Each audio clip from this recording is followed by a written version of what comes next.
یہ اس طرح سے ہوا کہ جب استاد جی وائٹ بورڈ پر یہ لکھ رہے تھے کہ یہ دو چیزیں جو ہیں یہ حل نہیں ہوئی اور یہ دونوں چیزیں حل ہونے والی ہیں بھی نہیں، بچے نے جو یہ سنا ہی نہیں تھا. اور اسی ایگزامپل سے میں کوئی سمجھانا چاہ رہا ہوں، کچھ کرنا چاہ رہے نہیں ہو پا رہا، کچھ کرنے سے بہتری آ سکتی لیکن نہیں کر پا رہے، تو پھر آپ بھی ایسے کوشش کریں جیسے اس بچے کی کوشش. ایسا کیا ہوا کہ ایک بچے نے ناممکن کو ممکن کیا. بچہ تو سویا ہوا تھا، سچے کبھی کیا ہو رہا ہے کوئی پتہ نہیں.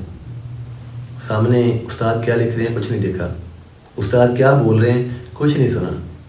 بس دیکھا تو یہی دیکھا کہ سامنے دو سوال ہیں، یہ میرا ہوم ورک ہے اور یہ میں نے کرنا ہے، اور کرنے سے میری خلاصی ہونی ہے. بس کوشش کی اور ہو گیا. اور ان کیس بچہ بھی یہ چیز سنتا کہ استاد جی یہ چیز لکھ رہے ہیں کہ یہ دونوں چیزیں جو ہیں یہ ناممکن ہیں، تو شاید بچہ بھی کوشش نہ کرتا.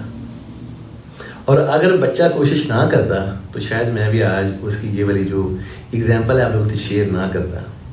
ارادہ پلان جو بھی ہے آپ کا آپ کر سکتے ہیں، لیکن ایسے ہی کر سکتے ہیں کہ آپ کا ارادہ آپ کے سامنے کسی دوسرے منہ سے یہ چیز آپ کو سنائی نہ دے کہ یہ چیز ہونی ہے یا نہیں ہونی.